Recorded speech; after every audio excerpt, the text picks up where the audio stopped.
Just give me 1 minute, folks.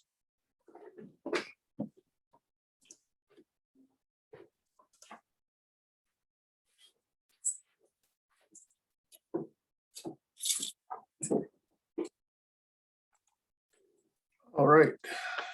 All right. Good evening, members of council and administration, and certainly our delegations. And for those who are streaming from the comfort of your home, welcome to our public meeting this evening.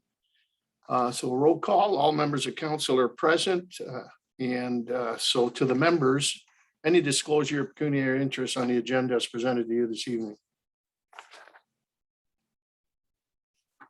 Hearing none, we'll have that duly recorded.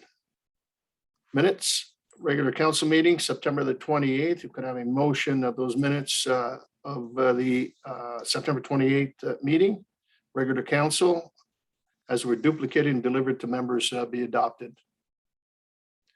Moved by Councilor Houston, Councilor Tonio. On those minutes, any errors or omissions? Hearing none, all in favor? Opposed, if any, that is carried. Could I have a motion to adopt the supplementary agenda items? Deputy Mayor Bichetti and Councilor Jobin, all in favor? Opposed, if any, that is carried. All right, we'll move right into to delegations this evening, and it certainly gives me great pleasure to recognize both our chief, Bondi from our fire rescue and service, as well as some firefighters and who council want to certainly recognize this evening for going above and beyond the duty of firefighting and being true ambassadors to the community by helping people in that are in need of help. And I think it's wonderful. I don't want to steal too much of your thunder, Chief Bondi, and I do believe I see 3 firefighters from Station 1 that are up there, and I believe on the line somewhere, there he is, firefighter Tyson Brolin, who's on duty as is with the EMS services in our community. When this story was brought forward by Chief Bondi, it was pretty clear to us that that these firefighters needed to be recognized for something that I think in most instances people would just not really pay attention. The thing that struck me the most on this, it wasn't even in our municipality. And but under an emergency situation, these individuals acted for the safety of an individual who needed help. And I think this shows, and you probably have heard me say it 100 times, if not once, the difference, when you look at a volunteer fire service, it's service above self. That's a Rotary Club. Their members, it's service above self. And I think volunteer fire services, that's exactly what they do. They're on 24/7 and 365. And whether they're in our community or not, it doesn't matter. It's ingrained in them to serve others. And so with that, Chief, I'll certainly pass it on to you to explain exactly what transpired on that special day when these firefighters went above and beyond. Thank you, Worship.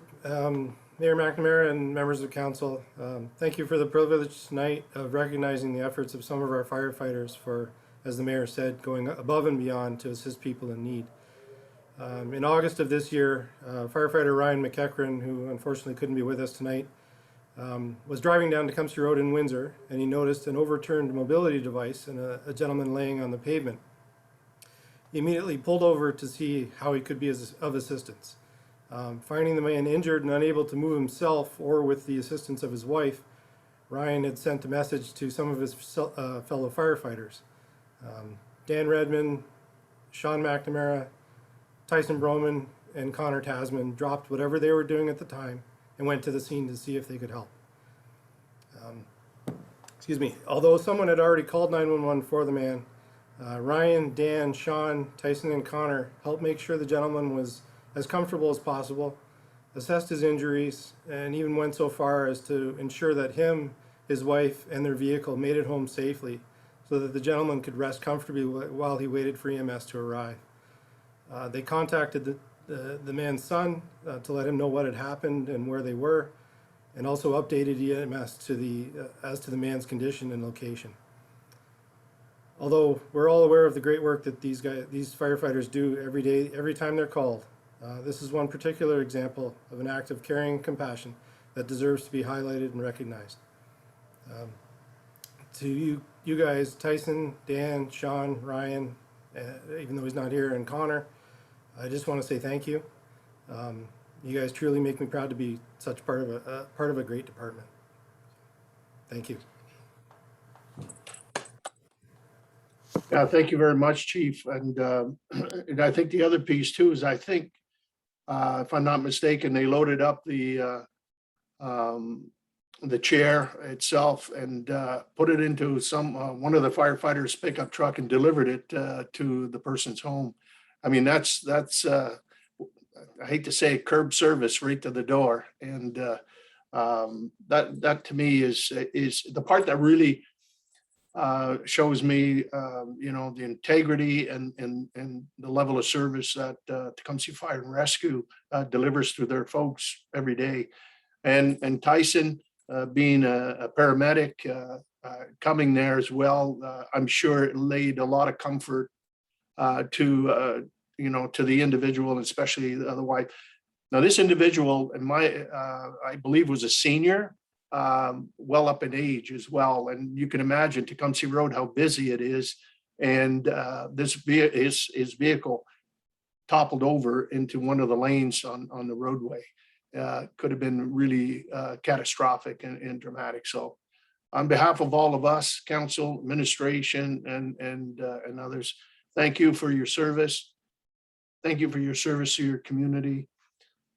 Even though it was in Windsor, I think it shows it doesn't matter where you are, you're a firefighter, no matter what. So you wear the badge and you wear it with honor. So congratulations, folks, and for a job well done. I'll just give you an example of one of the certificates here that I don't know if you can all see it, but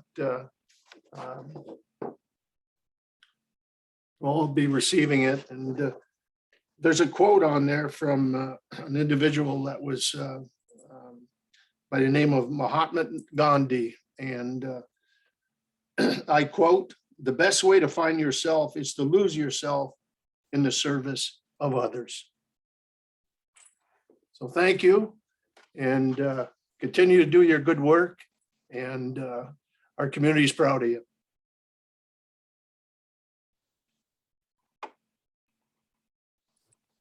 Thank you very much, everybody.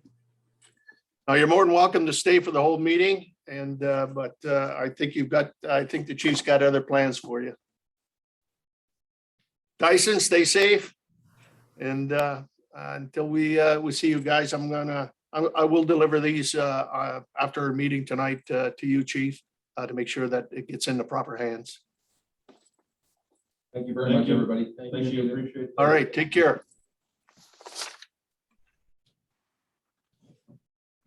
All right, our second delegation is Ms. Melinda Hebert and Joanne Nielsen, better known as the Pickleball Association. I think they were the inaugural two, I think, that brought the interest of pickleball to Tecumseh and so forth. So welcome, ladies, to our meeting, and in the meeting, and are available to certainly questions from council. But I think our director, I'm trying to find him there. Oh, there he is. Mr. Anthony, if you want to bring your report forward and kind of tell us why these two wonderful ladies are here in our meeting tonight.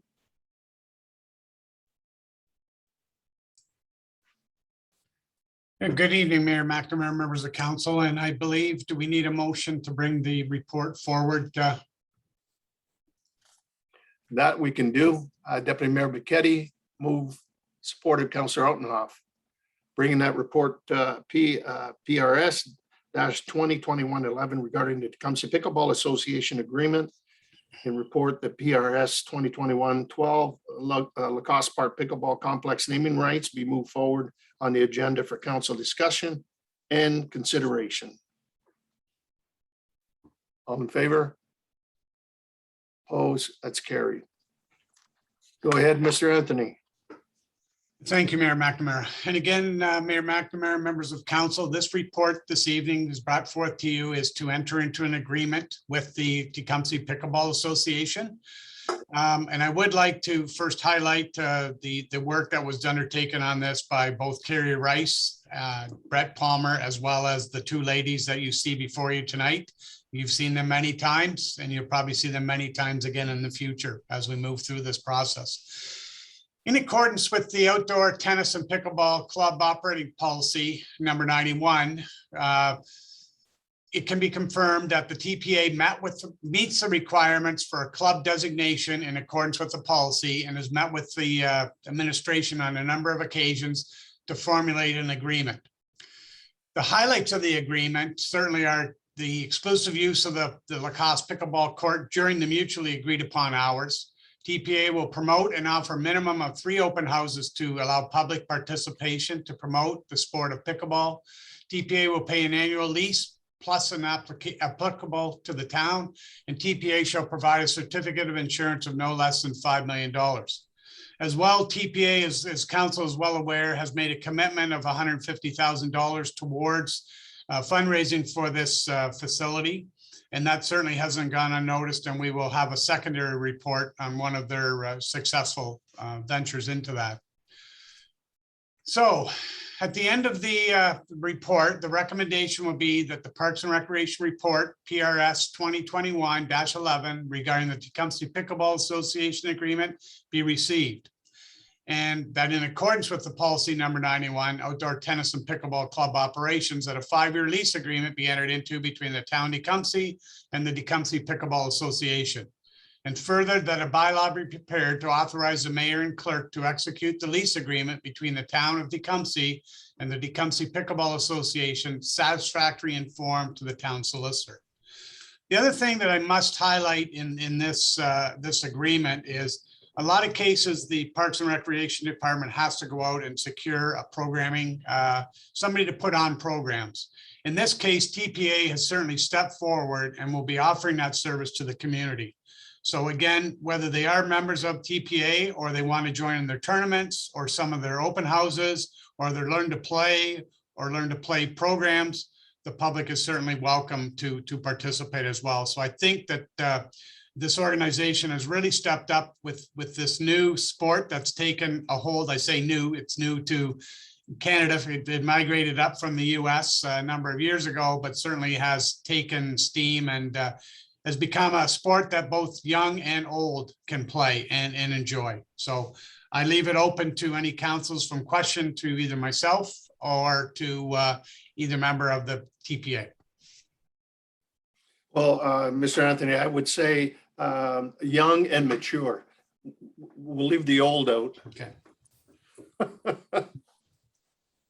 Members of council, any questions to both our guests at the delegation and or Mr. Anthony? Yes, Councilor Dowie. Thank you, Worship, and delighted that we're at this step today. I'm looking forward to putting my racket to good use, although probably be the one, the court around the corner, but I always enjoy going to Lacoste Park. And so I guess I had a question about the terms of the lease. This might be best directed to Mr. Anthony.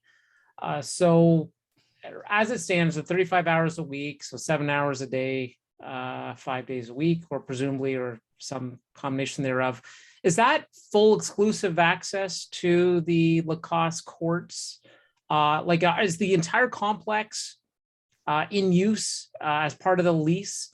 if we approve this tonight, or will there be leftover courts for the public to use, even though there's ongoing activities happening? So the intent of the lease is the number of participants that the group has, that it would be fully programmed. But certainly if there is time that's available during the court times that they have reserved, if there's a couple courts that are open, members of the public are certainly open. The agreement as well, that's one of the reasons we did leave Shawano open for the daytime, the 4 courts there. The majority of the use at the pickleball courts have been through leagues and events that TPA has put on. So the crux of the agreement is, yes, for those hours that it is exclusive use, but if there are open times, if there is anybody there, we'll be looking to incorporate a scheduler, and they'll be able to see if there is open times, and if there is open times, they would be able to come in. But certainly evenings, weekends, and the times that the facility is open and the TPA is not lease that time frame, then it would be open to the public. And this agreement is not unlike a lot of other agreements that organizations have with facilities to secure certain times. Supplementary, Councilor Dowie? Well, thank you, Worship. So thank you, Mr. Anthony. And just so I think I heard right, but just wanted to get some certainty. So there won't be a case of an empty court being unavailable. It would be, if it's available, then it can be played on. Yes, and I will look to the 2 ladies who are here. We did have those discussions, but yes, if there's courts that are open and they're not utilizing and somebody comes to play, they certainly would be able to utilize those courts. Now, there may be restrictions on time too. They may arrive and the court may be open, but it may be booked like a half hour later, but certainly they would be able to incorporate. And I will look to Melinda and Joanne. I believe those were part of our discussions that That's the leaves Shawana Park with the 5 courts that are there, or 4 courts there. yes, those will always be open. The only time that they may be booked is if there's a tournament, which would certainly be advertised well in advance, and they need the extra courts for that tournament. Sometimes the group has a monthly tournament as well. It would be just a 1 day or half a day, but the majority of the time, yes, those courts will always be open for the public to use, and they'll be maintained. Kind of sounds like arrangements like minor hockey. Councilor Tonio? Thank you, through you, Mr. Mayor. First of all, I'd like to thank Melinda and Joanne for all their hard work over the years progressing the pickleball program here in Tecumseh. Your leadership has definitely made a difference in these pickleball courts going into our facility. So great job from your end of it. Just a question to Paul, Anthony. The scheduling will be done by our administration or by the TPA?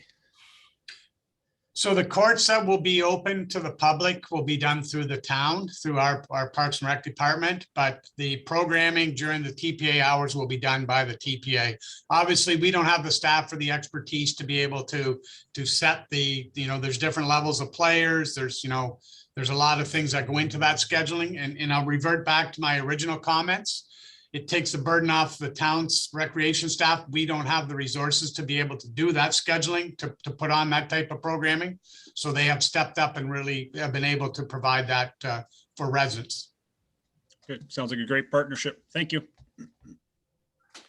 Yeah, I can attest that they are great instructors. I know I didn't know, what was the kitchen and what was this and the rules of the games and so forth. They've been fabulous. And I know at when we have the Mayor's Challenge, we've had it at, Major COVID kind of put the kibosh to that, but they were there to instruct, and you could see them too, through their patience in instructing a lot of new folks. That's why the sport has taken off, and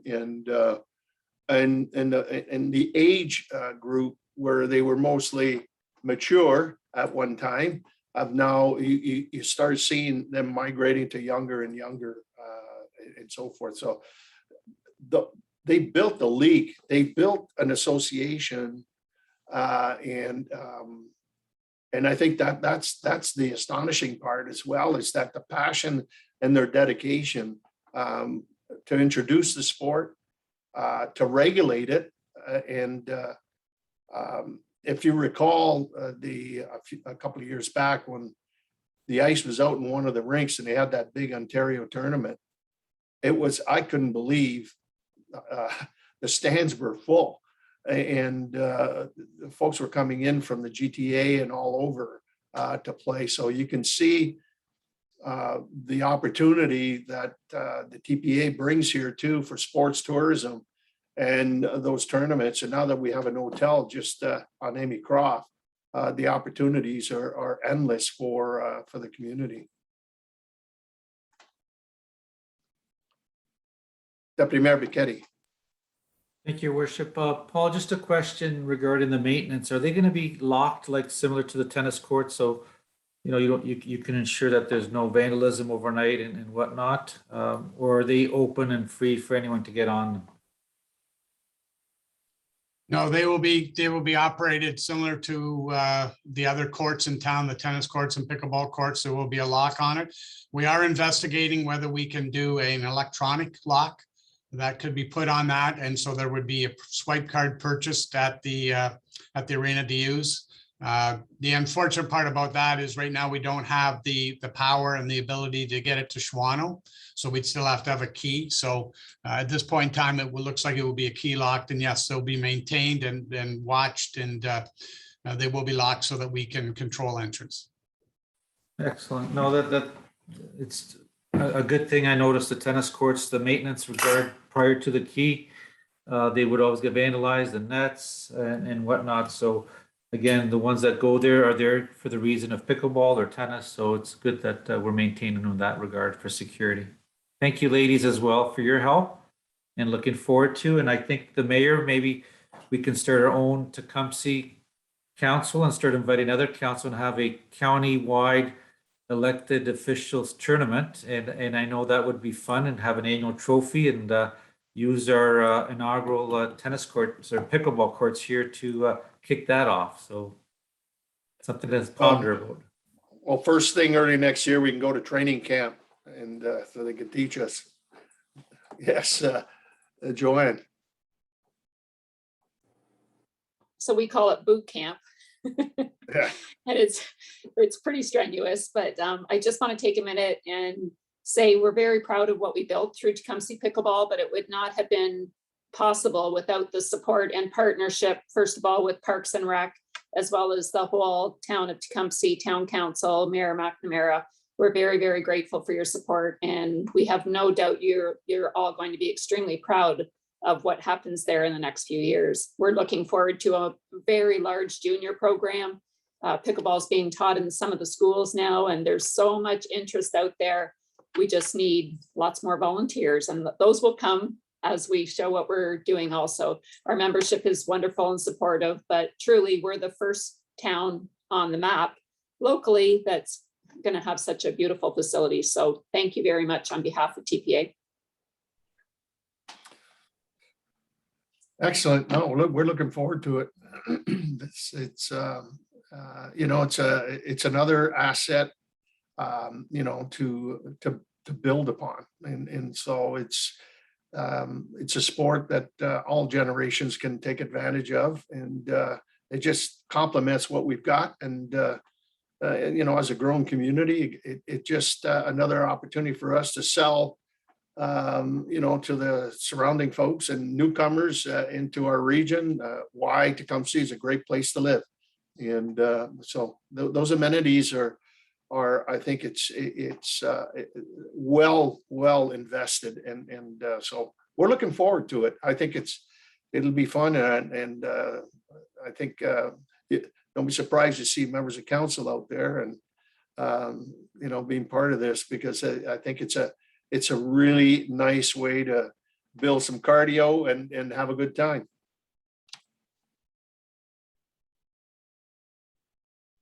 Any further questions or comments on this item? If not, there's the motion.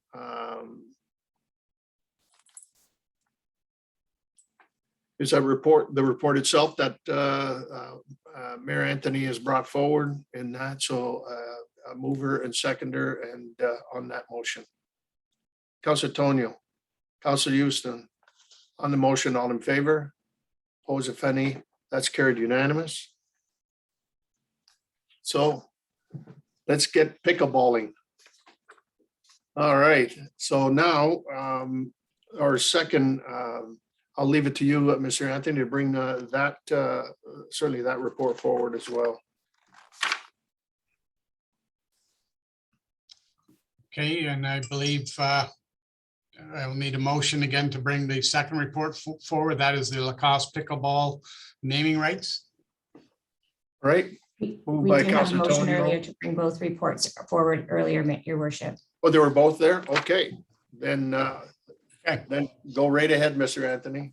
Thank you. And again, Mayor McNamara, members of council, this report is in reference to the pickleball complex naming rights. And again, I have to give credit where credit is due. The TPA Association certainly went out and found through discussions with the Zuckerman family that they had certainly a keen interest in providing financial support through naming rights. And through our policy, they have been proposed that they would pay $100,000 for the naming rights of this facility. And the agreement again would be provided to our solicitor for review. And the report recommendations are that approval be given to the naming the Lacoste pickleball courts as shown in the Parks and Recreation Report PRS 2021-12 as a Zuckerman pickleball complex for a period of 15 years as a consideration for the contribution of $100,000. And that in accordance with the town's corporate grant sponsorship and naming rights policy 72, the naming rights agreement attached to the report PRS 2021-12 be finalized in form and content to define the roles and responsibilities, fees, duration, and other signed upon terms of the naming rights arrangements to the satisfaction of the town solicitor. And further, that the mayor and clerk be authorized to execute the aforesaid agreement by bylaw. And furthermore, that the $100,000 contribution be transferred to the Parks Development Lifecycle Reserve with the funds applied to the construction costs of the pickleball complex as per the approved PRS 2021-25 Park Development 5-year Capital Works Plan. Again, I'm open for any questions that council may have regarding the report. All right, thank you, Mr. Anthony. Any questions or comments to Mr. Anthony? All right, no question, then looking for a motion to adopt. Deputy Mayor McKetty, support Councilor Tonio. On the motion, all in favor? Opposed, if any, that's unanimous. All right. Congratulations, ladies. Okay, we're well on our way and looking forward to the day we cut the ribbon and get pickleballing.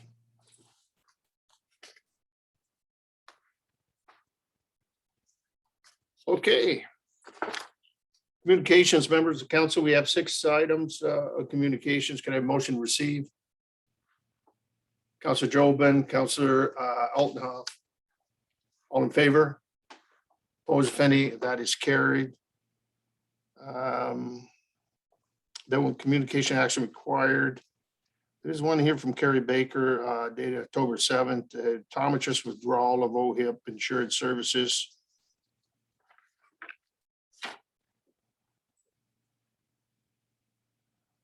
Councilor Altenhoff. You move. Support Councilor Jobin. Any questions or comments? Councilor Dowie. Thank you, Worship. The recommendation as written is a bit stale dated. It speaks to a period when there was no job action on this item. And so it is no longer appropriate for the circumstances. I did craft an alternative resolution or recommendation that I provided to the clerk, which I would like to bring forward as an alternative. Okay, any further comments from administration? Yes, Councillor Jobin. I would just like to question Councillor Dowie, sorry. Is your concern based upon the September 1st provisional change, or what exactly are you speaking to that you want to see an adjustment made to? Well, it's really the second paragraph that says prior to any job action taking place, the job action has already taken place.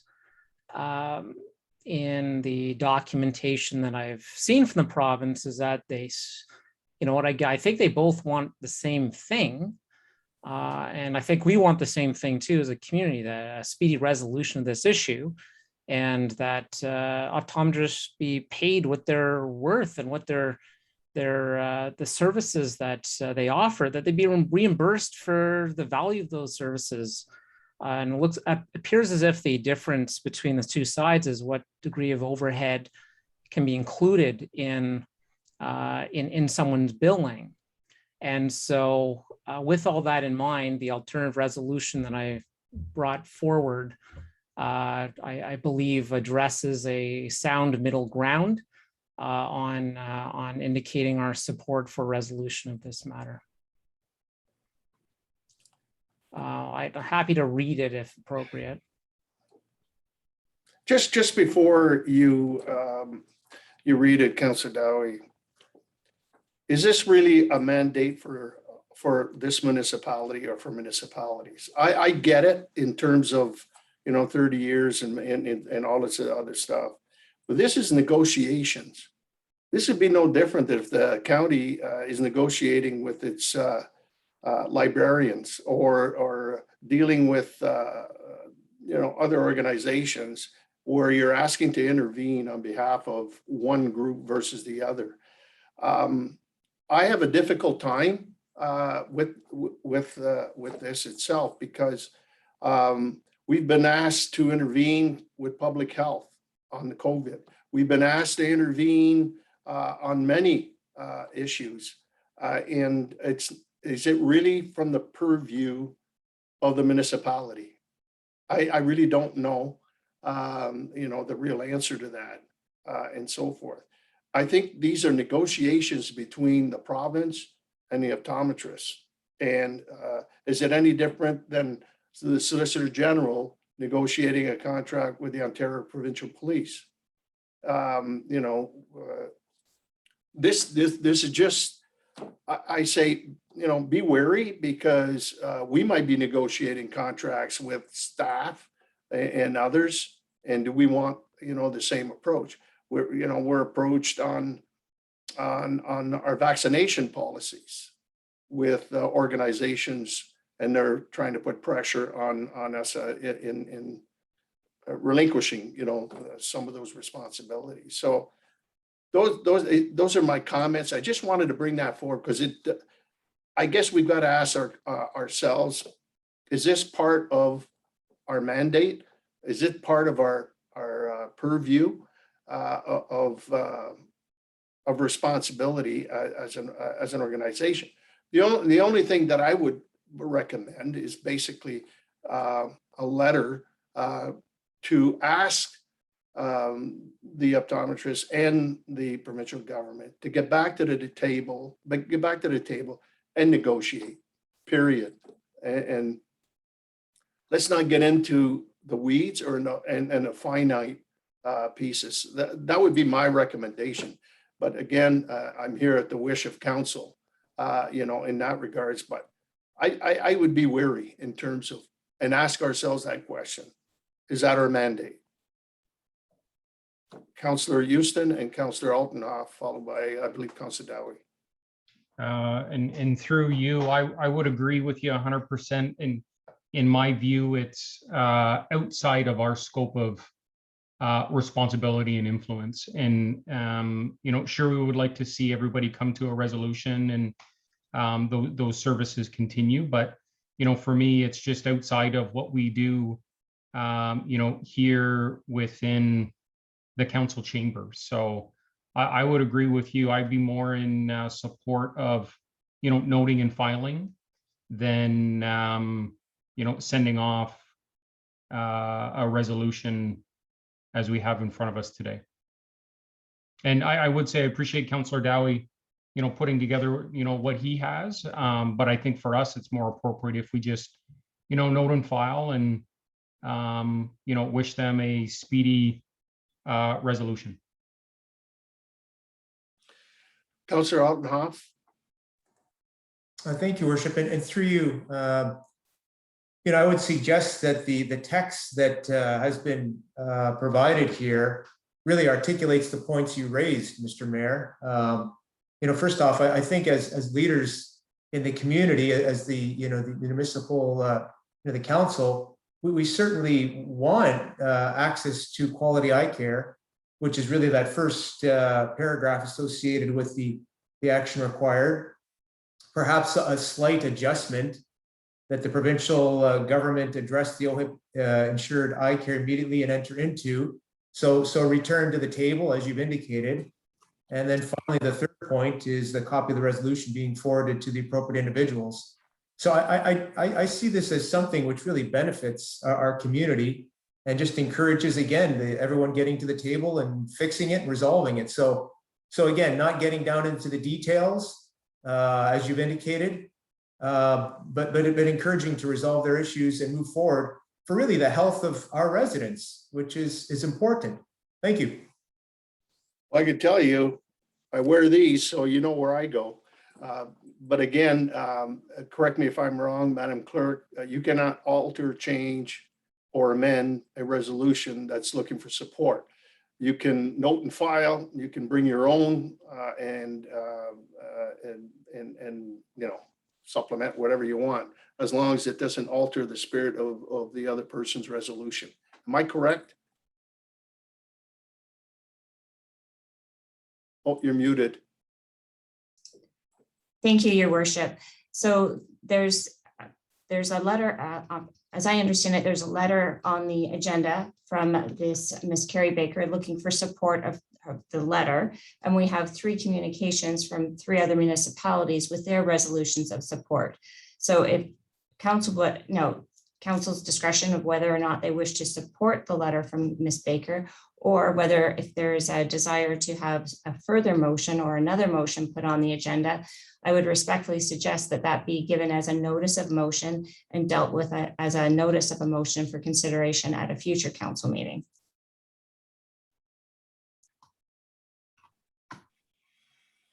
I'll leave that to your judgment, Councillor Jobin. Well, I just feel like it'd be irresponsible if we do nothing. I don't want to just note and file it. Does the statement maybe kind of get into the history of things? Yes, but I would like, Laura, can you repeat your suggestion as to what to do? Or maybe can we hear more of Councillor Dowie's wording and maybe what his recommendation or suggestion would be if we could just alter the subject. I don't want to get involved. I agree with you, Gary. I understand getting involved into the negotiations, but I also don't want us to go unheard. We've been reached out by our community, and I feel like we should give some form of support and acknowledgement that we want to see a speedy resolution for the benefit of our taxpayers. So it's just a matter of changing some wording. I'm more for that than just a note and file and wait for later.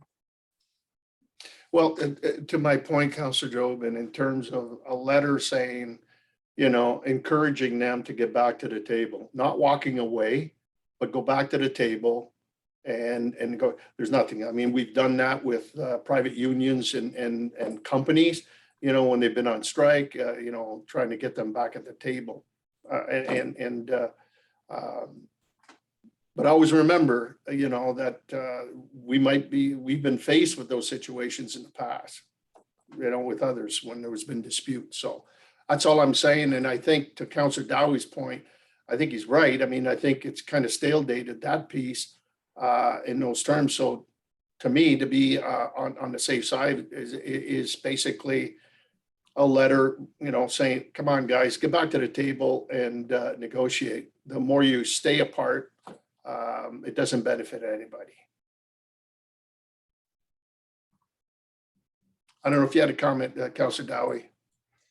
Yes, thank you, Mayor. Actually, I further prefer your proposed approach than to have a council resolution. I would certainly be happy to support a letter encouraging both sides to return to the table and find a resolution versus doing council resolution. And I think Councillor Jobin, and to your point, it's not, you're not, that we're not doing anything. It's that, yeah, do we have concerns? Sure we do. And, you know, I mean, I need that service. You know, half my family does, but in the same token, it's, again, I don't want to send messages out there that, you know, anytime there's a dispute with somebody, you know, they're going to give you a call and say, hey, you supported them, but you don't support us on resolution. But I think a more reflective method would be to send a letter saying, listen, you know, encourage them to get back to the table. Councilor Tonio? Thank you, Mr. Mayor. When I first read the email from Ms. Baker, the first thing I was thinking of was, is this our duty to deal with as a municipal council? But I do think we should act on it in some manner. And I think, as you suggested, Mr. Mayor, a letter indicating our thoughts and how they should move forward and try and resolve this. I can support that type of a concept. Thank you. Okay, any further questions or comment? There is a motion, I believe, Ms. Moy on the floor. The motion on the floor is to support the letter from Ms. Baker. Okay. If there's no further questions or comments, I'll call a question. All in favor of Ms. Baker's request? All in favor? Opposed? Motion fails. Is there a new motion? Councilor Dowie? Thank you, Your Worship. I would move that Tecumseh Town Council author a letter of support to both the Ontario government and the Ontario Association of Optometrists, encouraging them to negotiate a return to the table to resolve the longstanding issue involving compensation and encourage a return to service for those patients in need. Does support on that motion? Councilor Altenhoff. So on the motion, any further questions or comments? All in favor? Opposed, if any, that's carried. All right.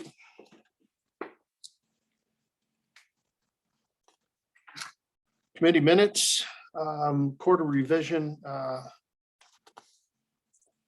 That's, I got Marg, September 28th, 2021, sear drain. That the September 28th, 21 minutes of the court revision, sear drain, as we duplicate and deliver to the members, be adopted as presented.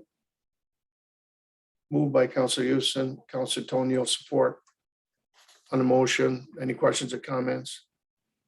All in favor? Opposed, if any, that's carried. Move on to reports, our corporate services and our clerk, which would be the corporate services 2021-30 CAT intake program renewal agreement 2022. And I'll call upon our clerk, Ms. Moy, to bring a report and summarize it for recommendation. Thank you, Your Worship. This is our annual report with regards to the CAT intake program in partnership with the Windsor Essex Humane Society. This program is overseen by our Manager of Committee and Community Services, Christina Hebert. And before you, this is the report recommending renewal of the agreement. As council may recall, this agreement provides for intake of feral or stray cats at a cost of $25 per animal to the town. We first entered into this agreement in 2010, following concerns with respect to feral cats in the community, with the intent to help reduce that population. Animals that are dropped off at the Humane Society are treated medically if necessary, and healthy cats are readopted, and stray cats that are are also neutered and spayed and microchipped and returned back out into the community without producing any further kittens. So over the past 10 years, we've had some success. We've seen a good uptake in the program. In 2020, we saw a slight decrease or a decrease in the program, likely due to the pandemic. And in 2021, we have seen a fairly significant increase over 2020 and 2019. And that may be just as a catch up from the prior years. So the increase in use for this year's budget will be offset by the decrease in the spay and neuter program that was also introduced in 2014 with the intent of reducing the feral cat population. So we are recommending that this agreement with the Humane Society be renewed for 2022, pardon me, and authorization be given to execute that renewal agreement. Thank you, Ms. Moy. On the report, we have a mover and seconder, Councilor Houston, Councilor Jobin. No further questions or comments. All in favor? Opposed, if any, that is carried. Thank you. Move on to financial services. Our 2021-12 budget report, June 21, and now I'll call upon our director to summarize the report and his recommendation. Mr. Kitzels. Thank you, Mayor, and good evening. So this is our Q2 variance report for 2021. So at June 30th, we are projecting a surplus, tax-supported surplus of just under $100,000 and a rate-supported surplus of around $140,000. So there's a couple key points to consider here with this report. So first and foremost is that we developed the budget with consideration of the impact of COVID to revenues and expenditures, and subsequently to tax rate stabilization reserves. So at the time of budget development, we were not made aware of the additional SRA Municipal Stream Phase 2 grant funding or the COVID-19 recovery funding for municipal programs. So those were not considered when we developed the budget. Of course, we know about them now, but for this variance exercise, what we did is we did not incorporate those into the projected surplus. And so the rationale there is that at this point in time, we're not entirely sure how those will be allocated. We do anticipate that we will use all of those grant funds in 2021. However, there is the ability for both of those to carry forward into 2022 if they are not required. And as I said, for this report, because it's so early in the year and we really are not entirely certain where the shortfalls will be with revenue shortfalls because of COVID and where extra expenditure pressures will be, we have not allocated those reserve fundings.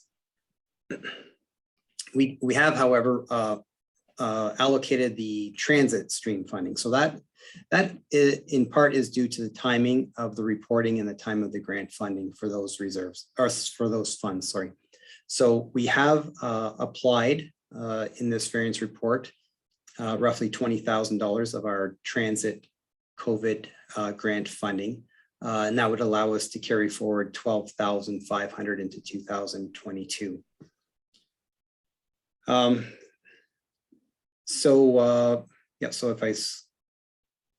So within the body of the report, we did separate the COVID line items separately from the general operation line item. So, and this again is for to satisfy two purposes. One is that our budget was developed with COVID impact in mind and considerations and implications to the budget, and also for grant reporting purposes. So what you'll note is that right now what we're projecting is an impact to revenues of $516,000 negative impact, and expenditures, and that's over and above what we had included within the budget. So within the budget, we had anticipated a shortfall of just under $500,000, or I guess a financial hit from COVID of roughly $500,000, which we were offsetting from our tax rate stabilization reserve. So what we're showing now is that revenues, primarily provincial offenses, you'll see it's trending much lower than we had anticipated. We had actually anticipated a recovery this year, but that has not occurred, and we're not projecting that to happen this year. Lottery licensing is down considerably, even below what we had budgeted. And the other big area is arena rentals, which of course we had anticipated. I think it was stage orange of recovery for the entire year. So that obviously did not happen in the early part of 2021. Expenditures above and beyond what we had budgeted are actually a little less than what we had anticipated. So the net variance with respect to COVID direct operating impact is around $156,000 deficit. So as I mentioned earlier, so we have not allocated a couple of our grant funds that are available to us, and we are in receipt of most of this grant funding. So half of the COVID-19 recovery funding for municipalities is to be received later this year in November, but we are in receipt of the Safe Restart Phase 2 municipal stream and the first half of the COVID-19 recovery funding. And as I mentioned, we do anticipate allocating those funds this year. With respect to regular operations, what we're seeing here, that some of the more, I guess, the larger items, you'll note transfer to reserves, you'll see $200,000. That's not really necessarily a variance. That's where we would have incorporated an allocation for the collective bargaining agreements in the budget process. So the offset of that is reflected in the specific individual department variances. Other items of note, we have noted again, so the OPP grant revenue, and that was touched on at the year-end variance reports. That's the reallocation of grant funding that the OPP or that the province had provided for OPP services, which is now provided on a regional basis. And other than that, there is some positive variances that are due to wages and benefits, and that's really reflective of some lower. Some of it is COVID, but some is not COVID, and we had less staffing in the parks area. Parks and arena. With respect to rate supported, we're projecting 140,000 roughly surplus. The bulk of that is with the wastewater contracts. So our treatment costs, our treatment services are provided by the city. We estimate what those costs will be. We don't know those costs until later. Well, actually, we usually are advised of those costs around April of the following year. So, and of course, those costs tend to go up and down. So actually this year, the rate actually decreased from the previous year. So we had budgeted a moderate increase, inflationary increase. So that results in about $110,000 favorable variance there. And our grant subsidy program, of course, we're seeing reduced uptake in that program this year, and that program tends to go up and down, really dependent on weather events. So all in all, we're projecting a favorable variance for operations, both general tax and rate supported. With respect to capital, what we have identified here is I just identified for council the number of projects that are active as at the Q2 point in the year, and we've identified the total budgeted cost of $43 million for projects this year. Details for both operating and capital specific to line items are in attachments 2 and 3. And then financial implications, what we're recommending, or what we're, I guess what we're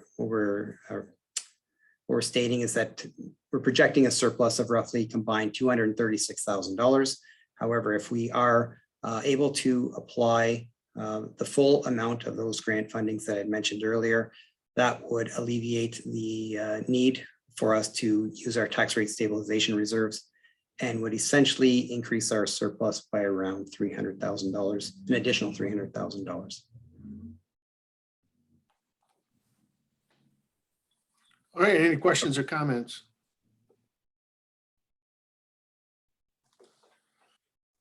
Yes, Councillor Altenhoff. Thank you, Worship. And through you to Mr. Kitsos, appreciate the report. Your last statement you made, though, it seemed like you made it as a question. Are you asking for direction? You know, should we use these grant allocation funds? Could you just clarify, please, if you don't mind? Thank you. Through the mayor to council. Sorry, no, I did not intend it to be as a question. What we're saying is that we anticipate that we will demonstrate the need to use it all in 2021, but at this point in the year, you know, it's too early to tell. So that's why we've not accounted for any of it. But I do anticipate that we will be able to use all of it, if not most of it. And that would impact the surplus that we are projecting right now favorably. And as a supplement, Yep. thank you very much. Yeah, no, you know, it's the grant funds that have been allocated to us. So please, let's use it for the intended purpose. You know, the right thing to do. So thank you very much. All right, any further questions or comments? Then a motion to receive Mr. Kitsel's report. Councillor Altenhoff, Councillor Houston.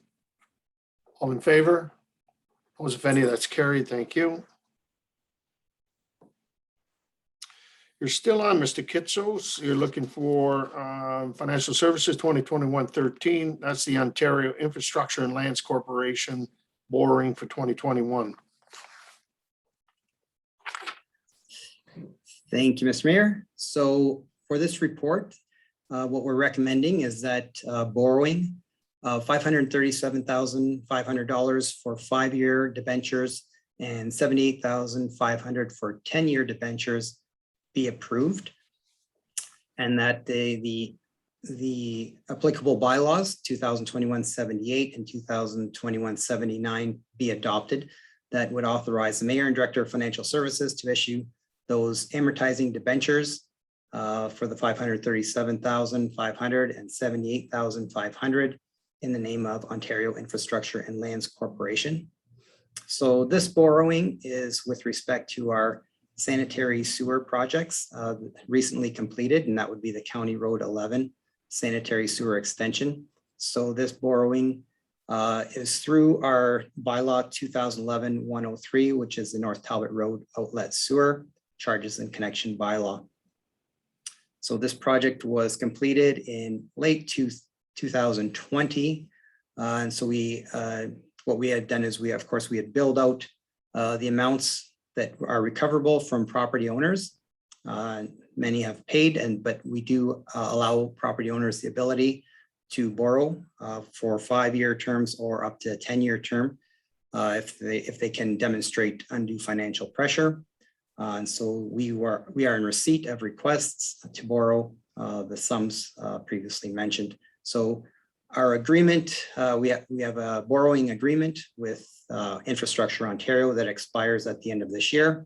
So it's our intent to have this passed prior to the expiry of that agreement. And we are well within the, when that agreement was completed, it was anticipated that we may require up to $4 million in borrowing. But what's come to pass is it's closer to around $2 million. As part of the borrowing and the request to borrow, we include the annual repayment limit. So you'll see there's a section in the report that references or basically does a calculation of what the annual repayment or the impact of the annual repayment limit is. So you'll see that it demonstrates that we are well within our limit. And the intent here, or the purpose here, is to determine whether the borrowing would extend the municipality to the point where approval from the Ontario Lands Tribunal is required, which is not the case in this instance. Okay. And for as far as financial implications, so we will be borrowing $616,000, and through the bylaw, The town is able to gain a little bit of income through the borrowing. So we do that through the bylaw. We are allowed to add a portion of a percentage to the borrowing that's assessed to the property owners. That allows us to recover roughly around $5,000 a year. Well, for $5,000 for 2022, and for the duration of these debentures should garner around $17,000 in revenues to the town that we would use to offset for legal and administrative costs. All right, no further question. This is actually a great deal for the businesses and homeowners for hooking up. All right, no further questions or comments. All in favor? Oh, sorry, need to move it first. Or did we move it? No, yeah, Deputy Mayor Bigetti, I'm trying to move along here. Councilor Dowie. All in favor? Opposed or carried?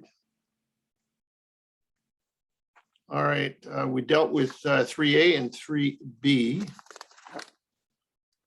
Okay. Yep, now we're on to C.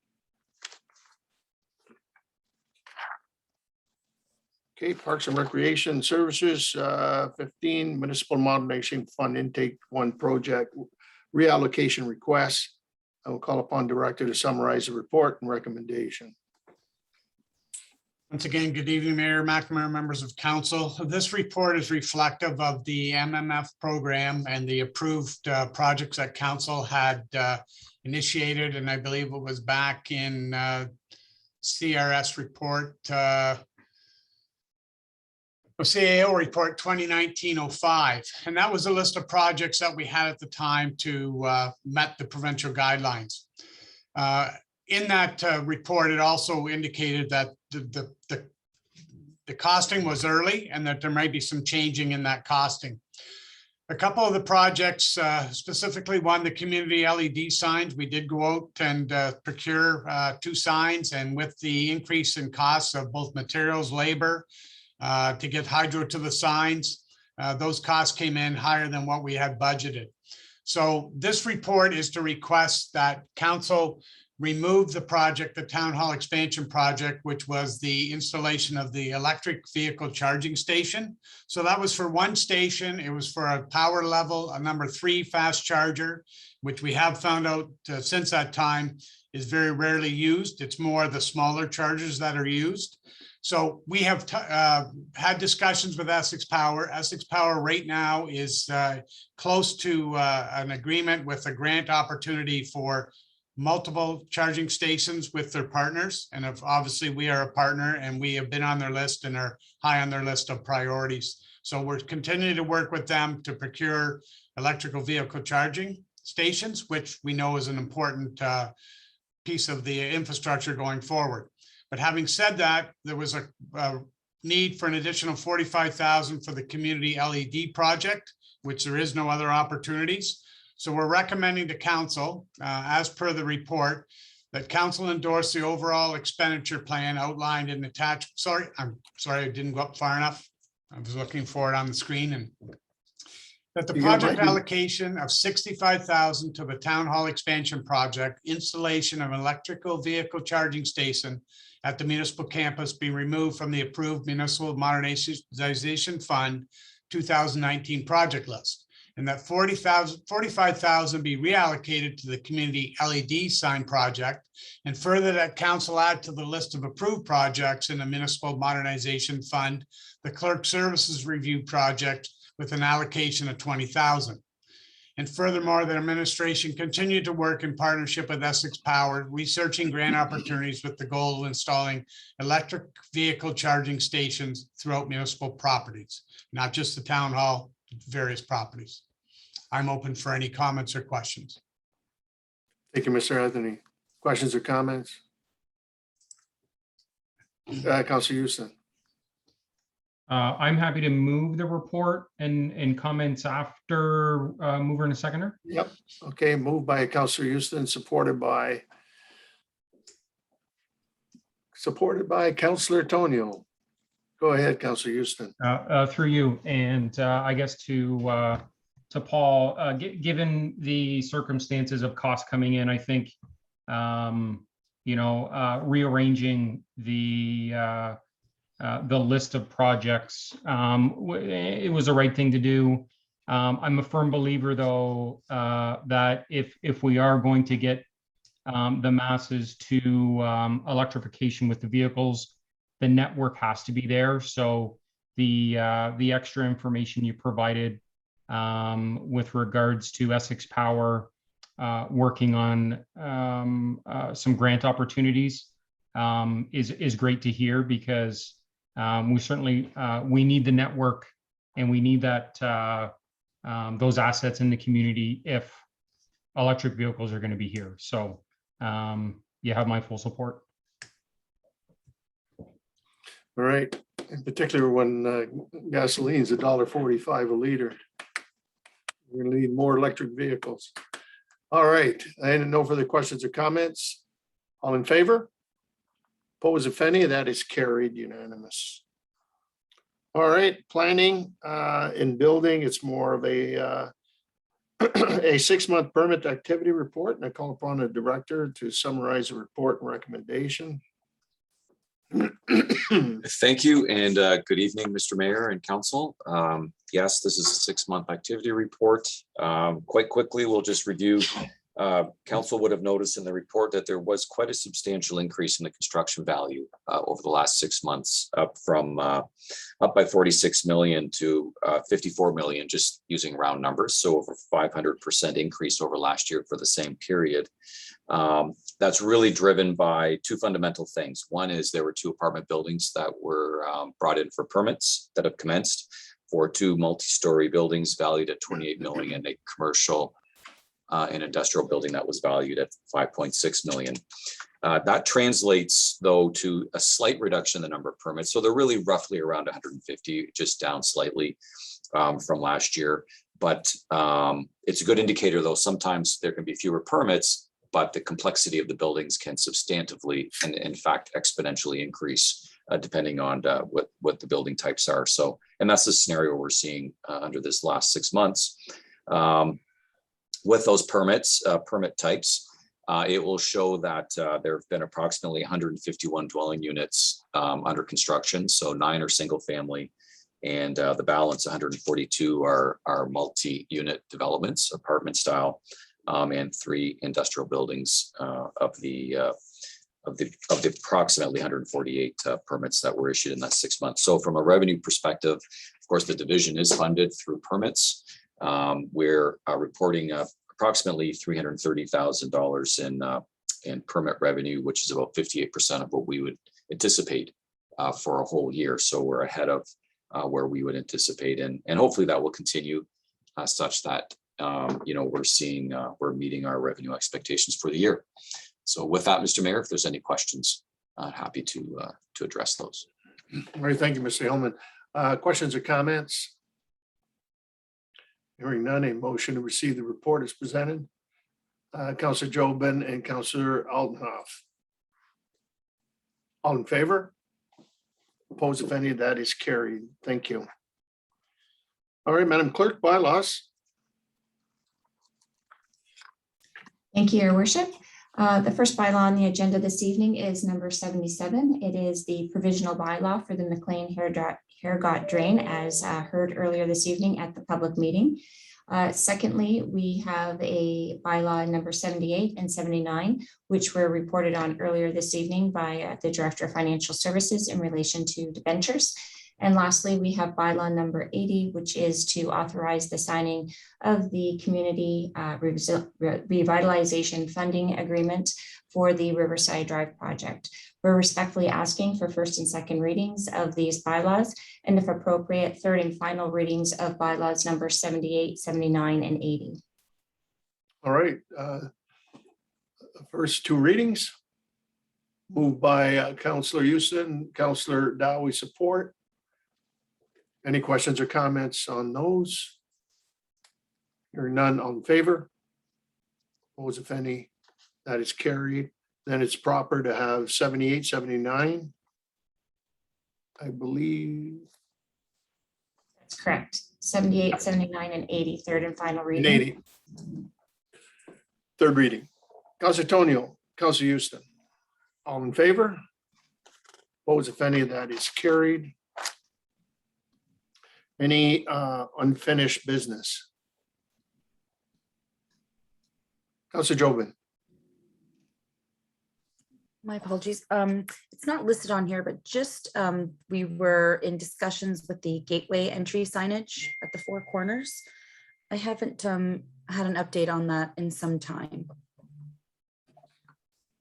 Okay. Who? Okay, Mr. Bartnick. Thank you, through you, your worship. We did bring a report, I believe, on the gateway signage earlier this year, and we did have a recommendation to incorporate let me think here, at least 2 to 3 new signage as part of next year's operational budget.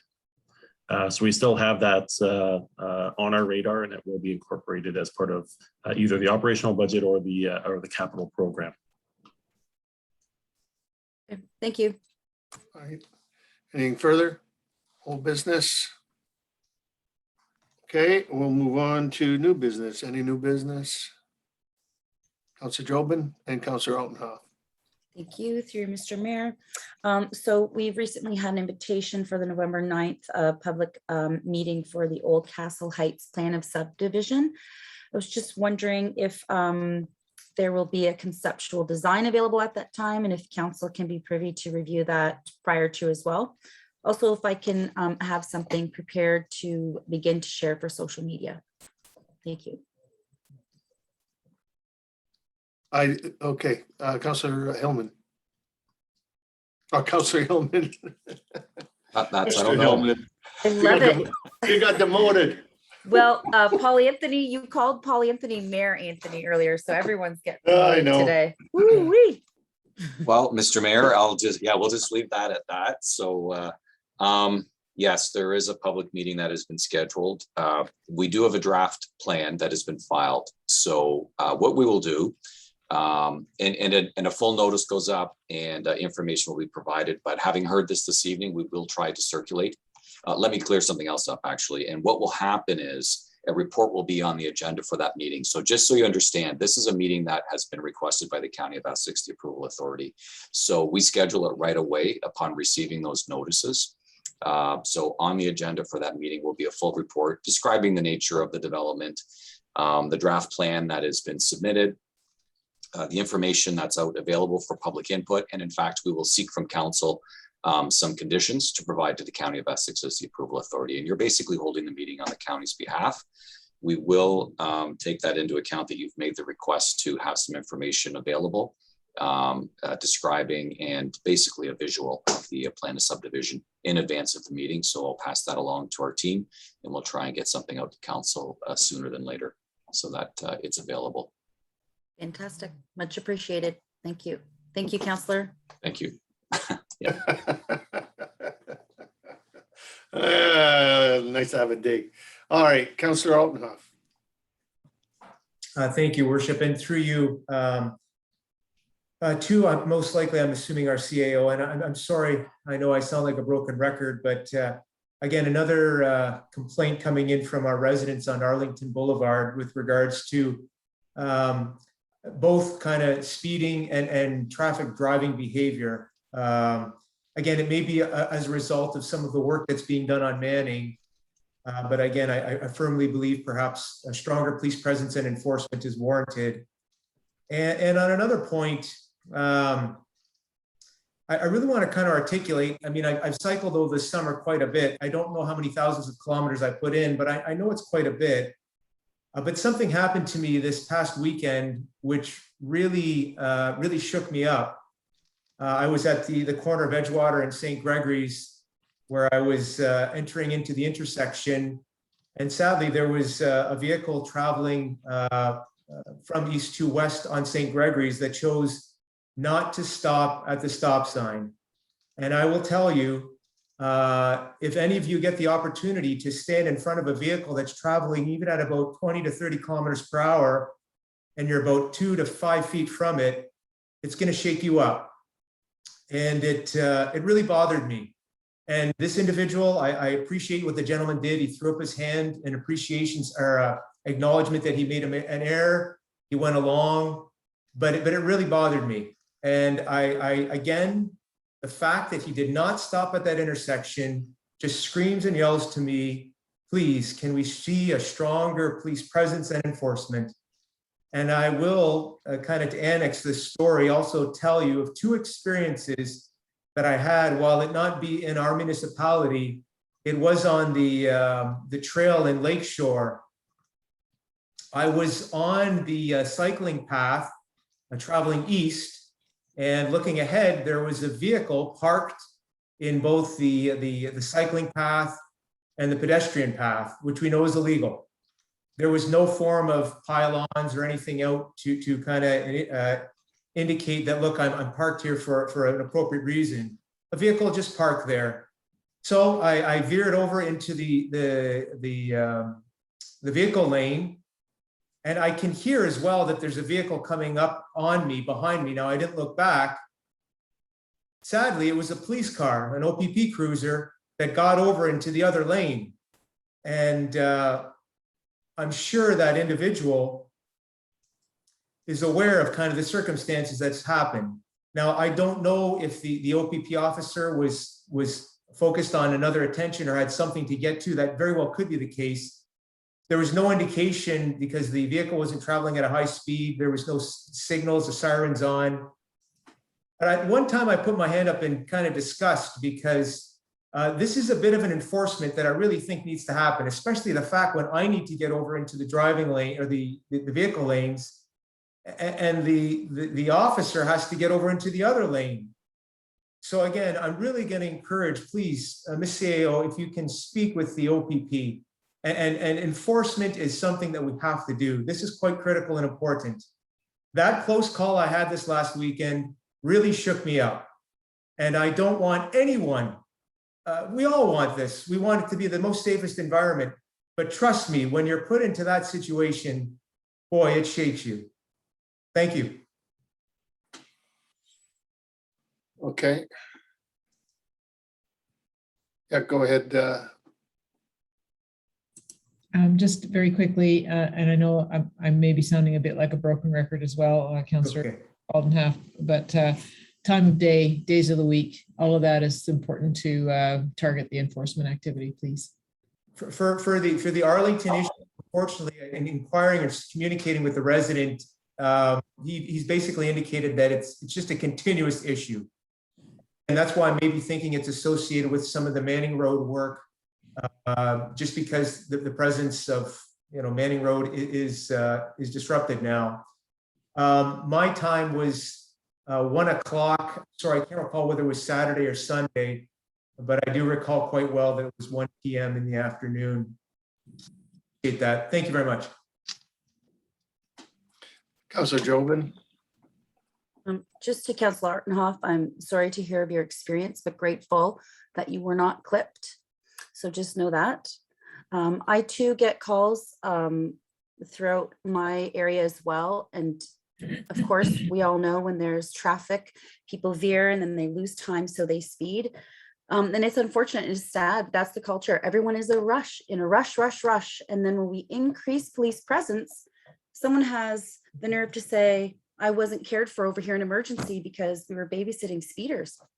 It's unfortunate. I think it has to do with also like educating and conversations, even at high school and university levels. I don't know if the demographic is younger speeders or is it older people? I don't know, but it's countywide. It is everywhere. I have people saying they don't want trucks on a county road, on County Road 8. It's like, it's a county road. There's going to be trucks. Put a police everywhere and then we're compromising safety in another matter. So I don't know, but it's everywhere. But I'm just grateful that you got out of there safely.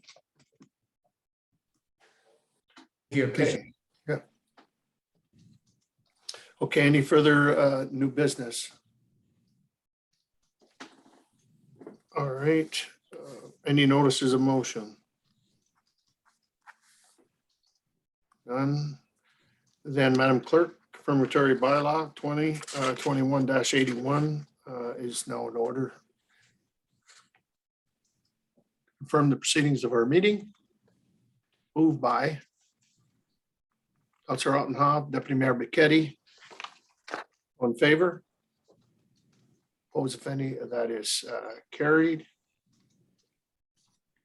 Our next meeting will be Tuesday, October 26, 2021, 6:15 Public Council meeting. That's a ZBA for 165 Shane Street, and followed by a 7 o'clock regular council meeting. So with that, members of council, our evening's work is, I think, is coming to completion. So therefore, adjournment's in order. Councillor Altenhoff, Councillor Houston, all in favor? Opposed, if any, that is carried. All right, thank you very much, members of council, administration, and those obviously viewing from the comforts of your home. Thank you for participating in our meeting. Until we meet again, stay safe. And for those who haven't been vaccinated, now's the time. Let's go.